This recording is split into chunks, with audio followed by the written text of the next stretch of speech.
ఓం ఓం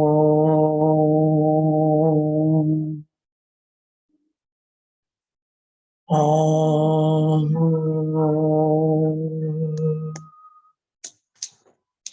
ఓం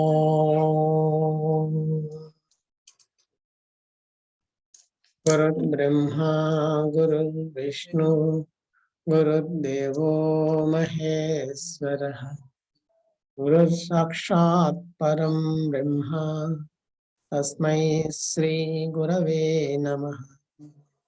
నమస్కారం మాస్టర్. నమస్కారం మాస్టర్. నమస్కారం మాస్టర్ ఈకే.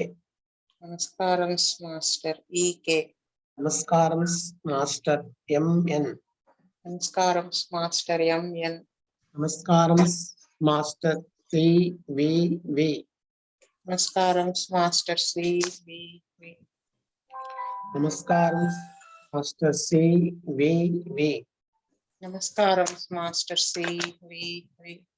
నమస్కారం Master CVV to your lotus feet. నమస్కారం Master CVV to your lotus feet.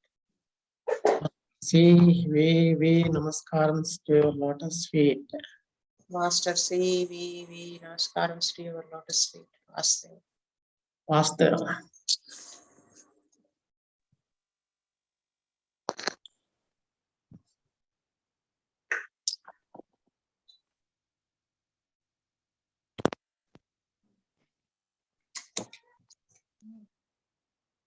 Vasudeva. Last time చదువుకున్న దానికి కంటిన్యూషన్. ఆ డిస్క్రిమినేషన్ గురించి చెప్తున్నారు. They are no more than carpenters. They attempt to repair the roof, put on boards and bandages, and yet by their bandaging the man from head to foot, they often do an improper thing. అంటే carpenters కంటే ఎక్కువేం కాదు. అంటే పై పైన బ్యాండేజ్లు అవి వేయడం చేయడం అలా చేసి ఇంప్రాపర్ థింగ్స్ చేయడం చేస్తే ఆ కార్పెంటర్ ఏం చేస్తున్నట్టు మనం అదే చేస్తున్నట్టు. The physician must know the things that డిరేంజ్ health and remove them. If A FANG of an old tooth causes headache day and night, that cause must be removed. అంటే physician తెలిసి ఉండాలి ఏమిటి, ఏది నీ హెల్త్ ని పాడు చేస్తుందో, వేటిని రిమూవ్ చేయాలో అనేది మనకి ఫిజిషియన్ కి ఖచ్చితంగా తెలుసుకుని ఉండాలి. అంటే FANG of old tooth causes headache అంటే కొంతమందికి పన్ను కూరలాగా ఉంటుంది కదా, అది గుచ్చుకుని వాళ్ళ పన్ను వాళ్ళకి కమ్కి గుచ్చుకుని పెయిన్ వచ్చేస్తూ ఉంటుంది కదా, దాని వలన తలనొప్పి వచ్చేస్తూ ఉంటే రాత్రి పగలు, అప్పుడు ఖచ్చితంగా దాన్ని రిమూవ్ చేయాలి. అంతే తప్ప నేను మందు వేస్తే తగ్గిపోతుంది అని అనకూడదు. అది ఆయన చెప్తున్నారు. అంటే ఏం చేస్తే అతనికి హెల్దీ పర్సన్ అవుతాడు అనేది డాక్టర్ కి ఖచ్చితంగా తెలిసి ఉండాలి. ఎక్కడ మందు వేయాలి, ఎక్కడ ఏం చేయాలి, సర్జన్ దగ్గరికి పంపాలా, లేకపోతే ఫిజియోథెరపీ చేయించాలా, లేకపోతే అలాగా వాళ్ళకి తెలిసి ఉండాలి, డాక్టర్ కి తెలిసి ఉండాలి. To prescribe when a splinter is pressing on a nerve and leave the splinter in would be foolishness and criminal negligence. అంటే ఏదైనా ఒక స్ప్లింటర్ లాంటిది నరానికి నొక్కుకుండడం వల్ల పెయిన్ వస్తుంది అనుకోండి, మనము ఆ స్ప్లింటర్ ని వదిలిపెట్టేసి మనం ఏవో ట్రీట్మెంట్ చేయడం, ప్రిస్క్రైబ్ చేయడం అనేది క్రిమినల్ నెగ్లిజెన్స్ అవుతుంది. అంటే ఫర్ ఎగ్జాంపుల్ ఇప్పుడు మనం చాలా కేసెస్ చూస్తూ ఉంటాం కదా, ఇప్పుడు డిస్క్ ప్రాబ్లమ్స్ చాలా ఎక్కువ వస్తున్నాయి, బ్యాక్ ఏక్ తో వస్తున్నారు. ఫర్ ఎగ్జాంపుల్ మనం ఎగ్జాంపుల్ గా చెప్పుకోవడానికి ఏంటంటే, డిస్క్ ప్రొలాప్స్ తో ఎవరన్నా వచ్చారనుకోండి, అంటే ఇప్పుడు మామూలుగా వర్టిబ్రల్ కాలం ఒకదాని కింద ఒకటి పేర్చబడి అలా ఉంటాయి. దేనికి దానికి వర్టిబ్రా ఆ పొజిషన్ లో ఉండడానికి ఆ మజిల్స్ అవన్నీ కూడా సపోర్ట్ చేస్తూ ఉంటాయి. సో టూ వర్టిబ్రా మధ్య ప్లేస్ అంటే ఒక పైన ఒక L4 లో వర్టిబ్రా కిందకి జారింది అనుకోండి, అప్పుడు ఏమవుతుంది, ఈ రెండు వర్టిబ్రాలకి మధ్య L4 L5 మధ్యలో నుంచి స్పైనల్ కార్డ్ నుంచి నరాలు బయటకు వస్తాయి కదా, నెర్వ్స్, అది నొక్కుంటుంది కదా, ఆ నొక్కుకోవడం వల్ల పెయిన్ వస్తుంది. అప్పుడు అలాంటప్పుడు మనం ఏం చేయాలి, మజిల్ ఏదైతే ఏమంటారు దాన్ని, మనం అప్పుడు ఏం చేయాలి, మెడిసిన్ ఇచ్చి పెయిన్ కిల్లర్స్ అవి ఇస్తే అది తగ్గదు, అక్కడ అది తగ్గదు. ఏదో పెయిన్ కొంత టెంపరరీ రిలీఫ్ వస్తుంది, కానీ మనం అక్కడ కాజేషన్ ని రిమూవ్ చేయాలి. అంటే ఆ డిస్క్ కిందకి జారింది కదా, దాన్ని అది ఓన్ పొజిషన్ లోకి వచ్చేలాగా చేయాలి.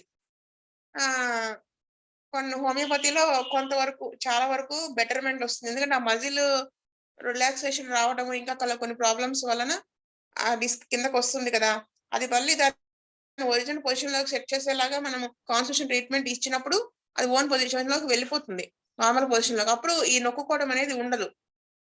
కానీ కొన్ని అరిగిపోయినాయి అంటారు చూడండి, డీజనరేషన్ ఆఫ్ ద డిస్క్స్, అలా దాని వలన నరం నొక్కుంటూ ఉంటే మనం ఒక సర్టన్ ఏజ్ వరకు మనం ట్రీట్మెంట్ చేయొచ్చు.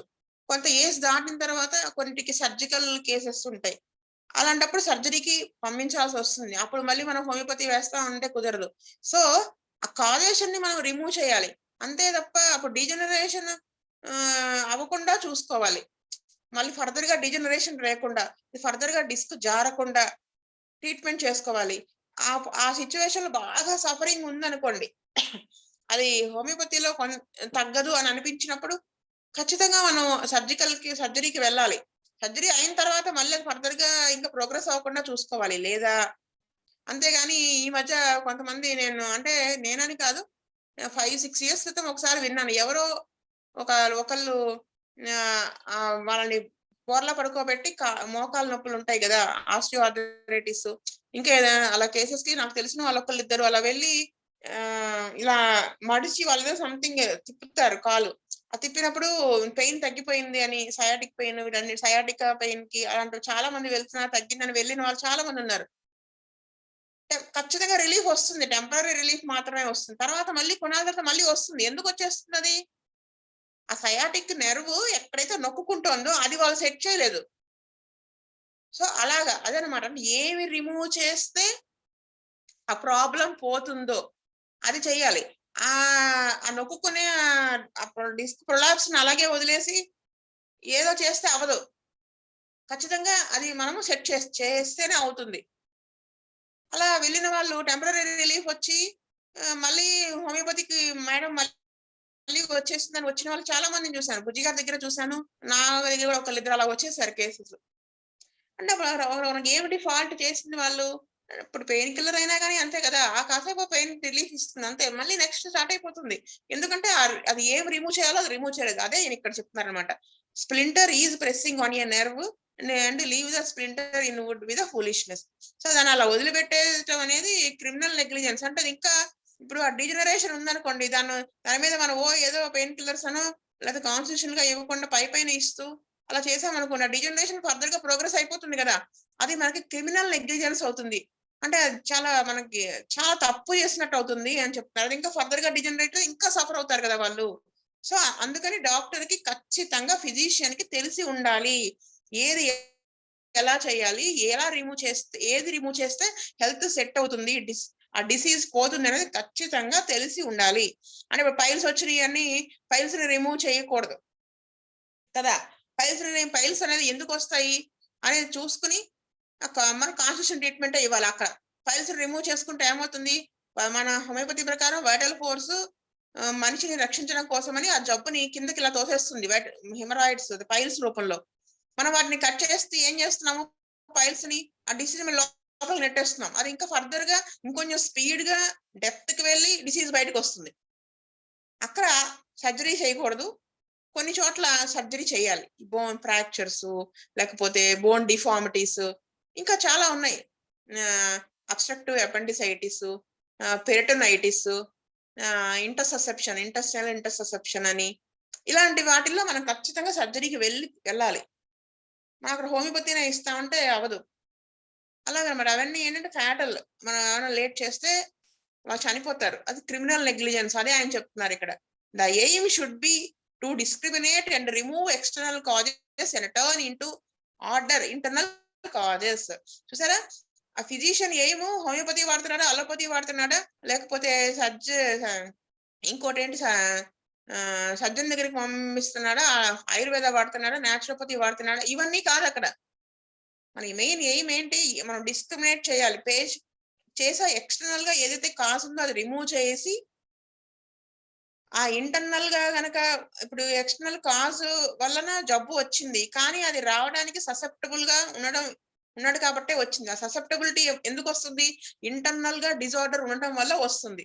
ఇంటర్నల్ కాజేషన్, మయాజమ్స్ సంథింగ్ అలా ఉంటుంది కదా, దాన్ని మళ్ళీ ఆర్డర్ లో పెట్టడం అనేటువంటి డిస్క్రిమినేషన్ చేయటమే మన మెయిన్ ఎయిమ్ మనం చేయం, అది అయి ఉండాలి. అదనమాట. అది ఆయన చెప్తున్నారు. ఏ man comes for treatment and he is living on deviled crabs and lobster salad and other trash too rich for the stomach of a dog.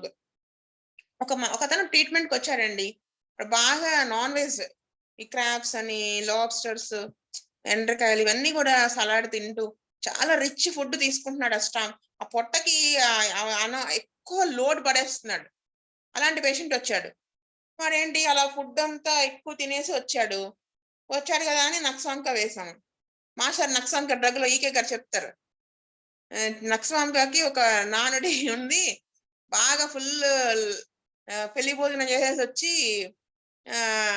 నక్సాంక వేసేసుకుంటే తగ్గిపోతుంది అని అనుకుంటారు. అలా వేయడం వల్ల ఏమవుతుంది, నక్స్వామిక వారి ఇండైజెషన్ తగ్గించడంతో పాటు మిగతా వాటిల్లో కూడా అది పనిచేసి మనిషిని తినేస్తుందని చెప్తారు. అదే ఆయన చెప్తున్నారు ఇక్కడ. ఏంటి అలాంటి వాడికి నక్స్వామిక ఇవ్వడం అనేది చాలా foolish. If we keep on giving nux vomica to that man we're foolish. అలా ఈ నక్స్వామిక మనం ఇస్తున్నామంటే మనం ఫూలిష్ అని అర్థం. అంటే నక్సాంక ఇవ్వకూడదని కాదు, నెక్స్ట్ చెప్తారు చూడండి. If a man who has been living viciously stops it, he can be helped, but so long as that external cause is not removed, the physician is not using discrimination. అంటే ఒకతను విషియస్లీ అంటే ఇప్పుడు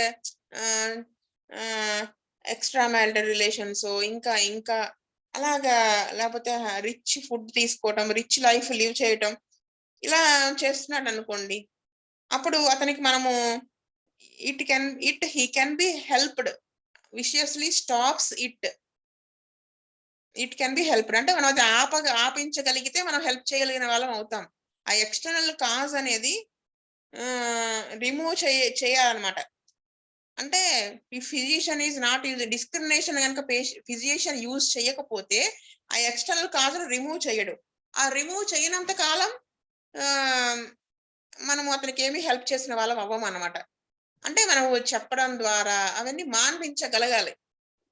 అప్పుడే ఇప్పుడు వాళ్ళకి చెప్పడమే, నువ్వు ఇలా మాటికి చేస్తే వచ్చేస్తుంది, అప్పుడు నీకు లివర్ పాడవుతుంది, లేకపోతే గాల్ బ్లాడర్ పాడవుతుంది, ఇలాగ వాళ్ళకి ఎక్స్ప్లెయిన్ చేసి అవి మాన్పించి మనము మెడిసిన్ కూడా ఇస్తూ అలా స్టాప్ చేయాలి తప్ప, వచ్చినప్పుడల్లా ఇప్పుడు వాడు వస్తున్నాడులే మాటికి వస్తున్న మనకే డబ్బులు వస్తాయి, మనం మందేసేస్తే మరి రాకుండా పోతే డబ్బులు పోతాయి అని కానీ అలా చూసుకోకూడదు. మనం ఖచ్చితంగా వాళ్ళకి అలాగే మనం హెల్ప్ చేయాలి. ఆ డాక్టర్ కనుక సరైన వాడైతే కనుక అలా చేస్తాడు. Vicious habits, bad living in damp houses are externals and must be removed. అంటే ఆ చెడు అలవాట్లు, చెడుగా లివ్ చేయటం, డ్యాంప్ హౌసెస్ లో లివ్ చేయటం, ఇవన్నీ కూడా ఎక్స్టర్నల్స్ కదా, అవి ఖచ్చితంగా రిమూవ్ చేయాలి. When a man avoids these externals, he is cleanly, carefully chooses his food, has a comfortable home and he is still miserable, he must be treated from within. అంటే for example మనకి బాగా ఏమంటారు దాన్ని, junk food తింటూ వచ్చాడు ఒకడు. నా దగ్గరికి ఒక కేసు వచ్చింది. అతనికి ఏంటి, వాళ్ళ ఫాదర్ కి చిన్న వయసులోనే లిపిడ్ ప్రొఫైల్ అంటే కొలెస్ట్రాల్ లెవెల్, ట్రైగ్లిజరైడ్స్ అన్ని హైలో ఉన్నాయి. అతనికి హార్ట్ ప్రాబ్లం వచ్చేసింది 45-50కి. సో ఇతను చిన్నవాడు, ఎంత 24 years. అతనికి కూడా ట్రైగ్లిజరైడ్స్ అవన్నీ హైలో ఉన్నాయి, చాలా హైలో ఉన్నాయి, 350 పైన ఉన్నాయి. కొలెస్ట్రాల్ లెవెల్స్ అవన్నీ కూడా ఎక్కువగా ఉన్నాయి. అప్పుడు వాళ్ళు హోమియోపతికి వచ్చారు. వచ్చినప్పుడు మన కేస్ షీట్ రాసుకున్నప్పుడు అతను ఏం చెప్పాడు, బీటెక్ చదివాడు హైదరాబాద్ లో. అప్పుడు ఏ రోజు ఒక పూట హాస్టల్లో తిన్నా, రెండో పూట బయటికి వెళ్ళి జంక్ ఫుడ్ తినేవాడిని అండి అని చెప్పాడు.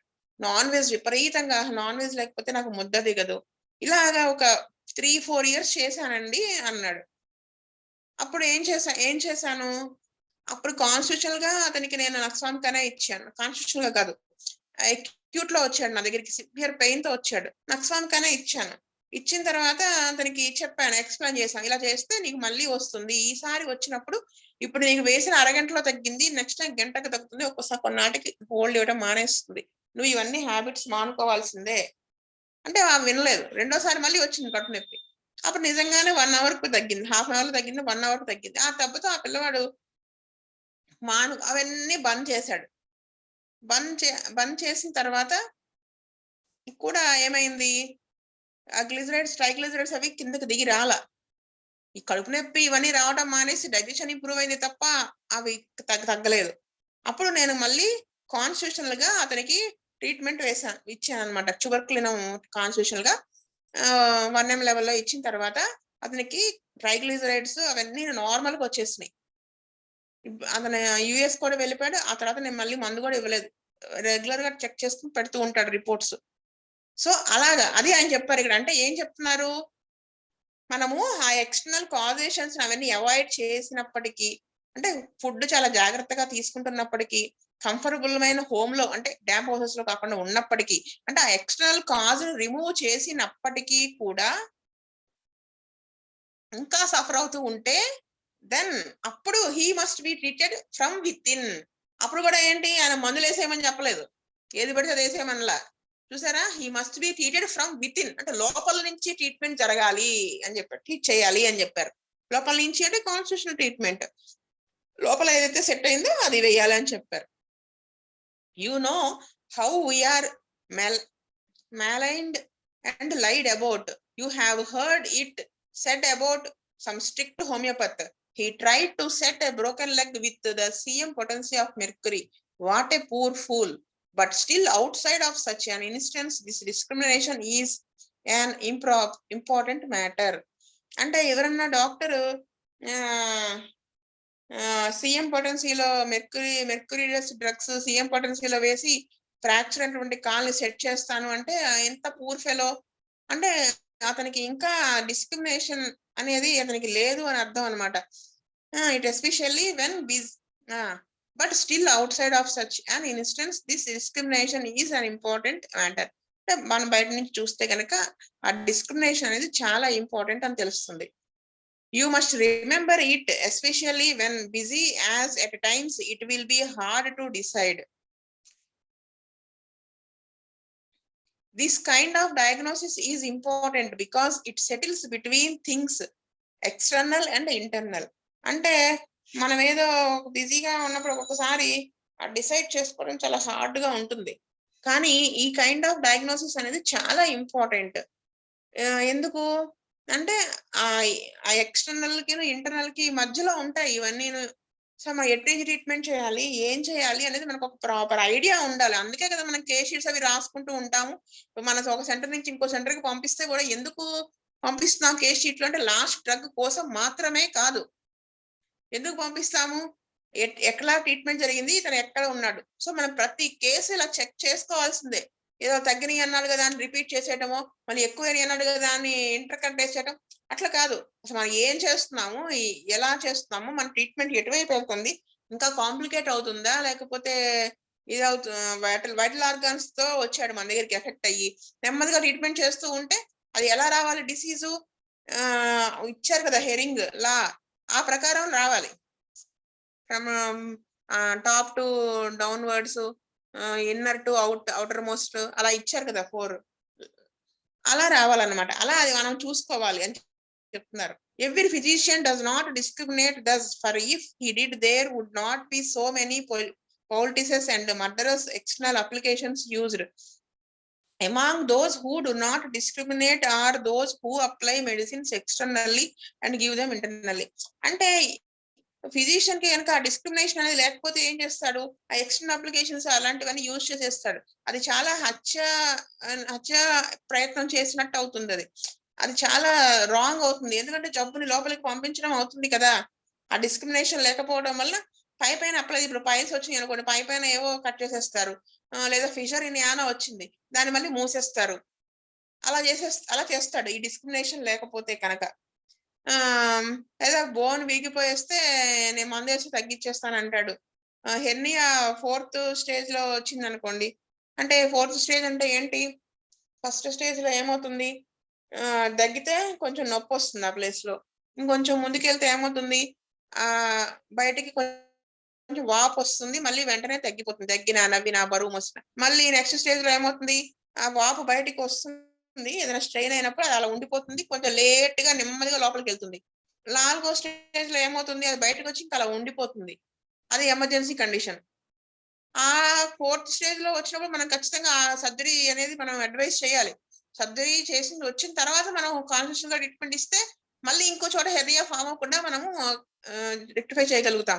అంతేగాని నీకు అబ్స్ట్రక్షన్ టైంలో మొత్తం బయటకు వచ్చి 4th స్టేజ్ లో వచ్చినప్పుడు నేను నీకు ఎందుకు తగ్గించేస్తాను, అలా అసలు మనం అనకూడదు. అది ఆయన చెప్తున్నారు. ఈ డిస్క్రిమినేషన్ ఉన్నప్పుడు అలా చెయ్యం, అంటే పైపైన మందులు రాసేసి అలా చెయ్యం అనమాట, లేకపోతే అలా చేసేస్తారు. అది ఆయన చెప్తున్నారు. Now we return to the 5th paragraph which read useful to the physician in assisting him to cure are the particulars of the most probable exciting cause of the acute disease, as also the most significant points in the whole history of the chronic disease, to enable him to discover its fundamental cause, which is generally due to chronic miasm. ఇది మీకు explain ఇప్పుడు చేయడం కంటే కింద explanation చూస్తే మీకు పైది అర్థమవుతుంది. సో కిందంతా ఎక్స్ప్లెనేషన్ చదువుకున్నాక లాస్ట్ లో మనం పైకి వచ్చి చదువుకుందాం 5th paragraph, మీకు అప్పుడు అర్థమైపోతుంది. సో దీని కంటిన్యూషన్ చదువుతున్నారు, కింద ఆయన దానికి డిస్క్రిప్షన్ ఇచ్చారు. In these investigations the ascertainable physical constitution of the patient, especially when the disease is chronic, his moral intellectual character, his occupation, mode of living, habits, his social and domestic relations, his age, sexual functions, etc. are to be taken into consideration. అంటే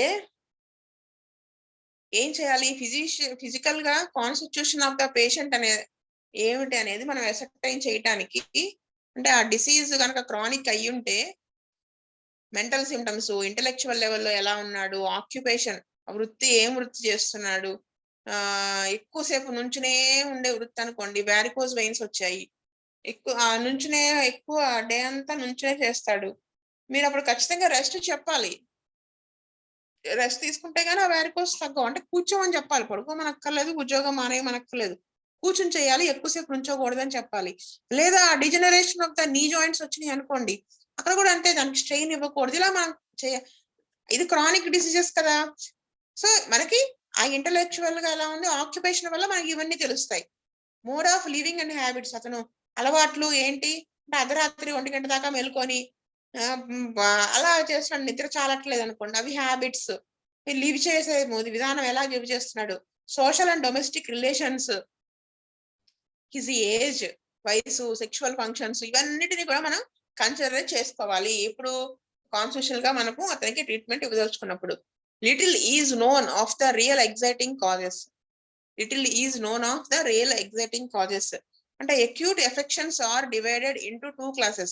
అంటే acute గా వచ్చేటువంటి effects ఏమిటంటే 2 classes గా divide చేస్తున్నారు. ఎలాగా, those that are miasmatic which are true diseases, miasmatic గా వచ్చేటువంటివి అవి ఏంటి, అవి నిజమైన జబ్బులు. Those that may be called mimicking disease, mimicking sickness. రెండోది ఏంటి, సిక్నెస్ లాగా కనిపించేవి. The living in damp houses, grief, bad clothing, etc., and the causes being later have no definite cause are produced by external causes such as removed, the patient recovers. అంటే damp houses లో live చేయటము, bad clothing కానీ ఇంకెలా ఇందాక చెప్పుకున్నాం కదా, అవన్నీ causations. The causes being later have no definite cause, అది తప్ప ఇంకేమి కాజ్ అనిపించడం లేదు అనుకోండి, ఈ ఎక్స్టర్నల్ కాజెస్ వల్లనే డిసీజ్ వస్తున్నాయి అన్నప్పుడు వాటిని రిమూవ్ చేస్తే పేషెంట్ రికవర్ అయిపోతాడు. But the acute miasms have a distinct course to run. కానీ ఫస్ట్ చెప్పుకున్నటువంటి 2 డిసీజెస్ అని చెప్పుకున్నాం కదా, అక్యూట్ మయాజమ్స్, అవి మాత్రం ఒక కోర్స్ ఉంటుంది వాటికి, ఆ రన్ అవి రావడానికి ఒక పద్ధతిలో వస్తాయి, అవి ట్రీట్మెంట్ కూడా ఒక పద్ధతిలో ఉంటుంది. They have a prodromal period, a period of progress and period of decline, if not so severe as to cause the patient's death. Measles, scarlet fever, whooping cough, smallpox, etc. are examples of acute miasms. అంటే acute గా వచ్చేటువంటివి చూడండి, they have a prodromal period of progress. అంటే ఏదైనా ఒక disease రావడానికి acute disease లో 3 stages ఉంటాయి కదా. అవి రావటము, ఆన్సెట్, ప్రోగ్రెస్ అవ్వటము, తగ్గిపోవటము. ఇవి severe as to cause the patients death. ఇవి పేషెంట్స్ డెత్ వచ్చే ఫ్యాటల్ అయితే కాదు. ఇవి examples of acute miasms. The physician must also be acquainted with the chronic miasms, sora, syphilis and psychosis, which will be studied later.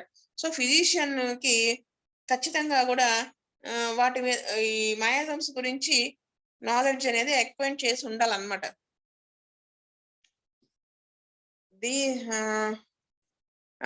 వాటి గురించి మనం తర్వాత చదువుకుందామని చెప్తున్నారు. These have like the acute a prodromal period and a period of progress, but unlike the acute they have no period of decline.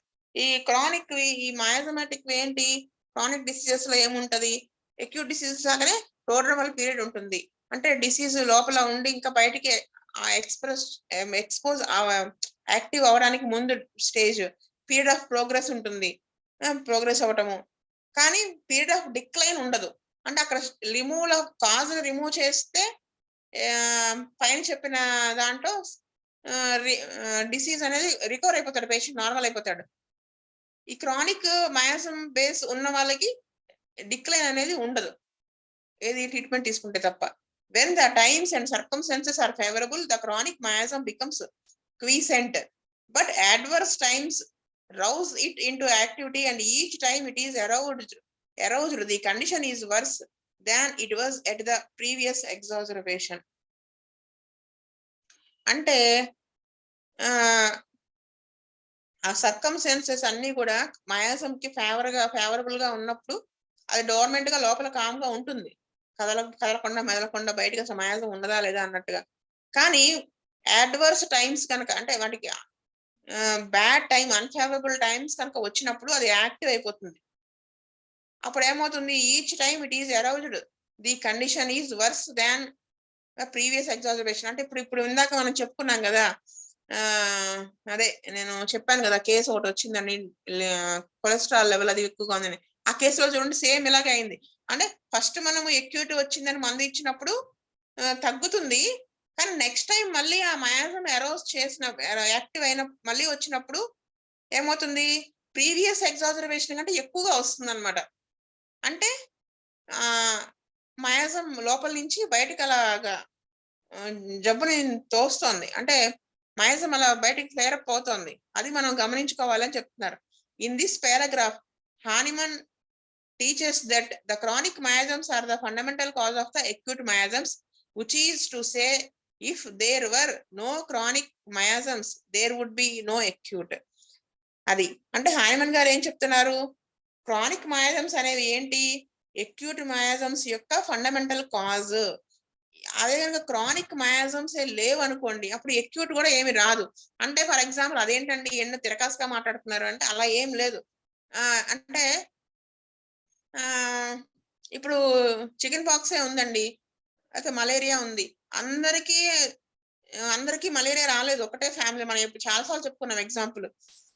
ఇంట్లో ఇద్దరికే వచ్చింది, మిగతా నలుగురికి రాలేదు.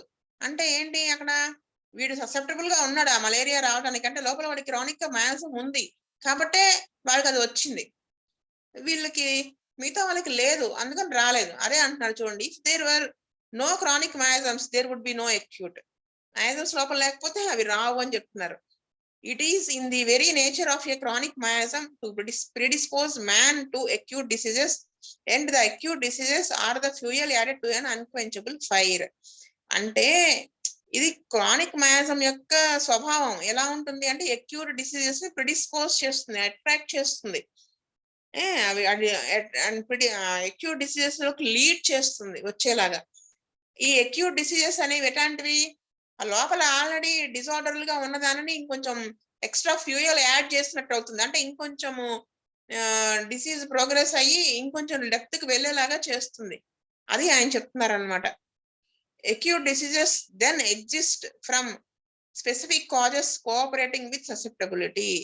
అంటే ఈ acute diseases అనేవి ఏం చేస్తాయి, ససెప్టబిలిటీ ఉండడం వలన ఆ కారణంగా అవి అట్రాక్ట్ అవుతాయి అన్నమాట. We do not recognize measles or scarlet fever except in sick people. చూసారా, అదే ఆయన చెప్తున్నారు. Their influence might exist in the atmosphere, but we cannot see it. అదే చూడండి, మనము మీజిల్స్, స్కార్లెట్ ఫీవర్, ఇంకా చికెన్ పాక్స్ ఇవన్నీ కూడా ఎవరిలో ఉంటాయి? సిక్ పీపుల్ లోనే ఉంటాయి. అదర్ దాన్ సిక్ పీపుల్ మనం రికగ్నైజ్ చేయలేము, వాళ్ళకి రావు అని చెప్తున్నారు అనమాట. అది సో ఇక్కడికి ఆపుతున్నాను. స్వస్తి ప్రజాభ్య పరిపాలయంతాం న్యాయేన మార్గేణ మహీమహీస గోబ్రాహ్మణేభ్య సోమస్తు నిత్యం లోకా సమస్త సుఖినో భవంతు. లోకా సమస్త సుఖినో భవంతు. లోకా సమస్త సుఖినో భవంతు. ఓం శాంతి శాంతి శాంతి శాంతి శాంతి. వాసుదేవ వాసుదేవ. వాసుదేవ.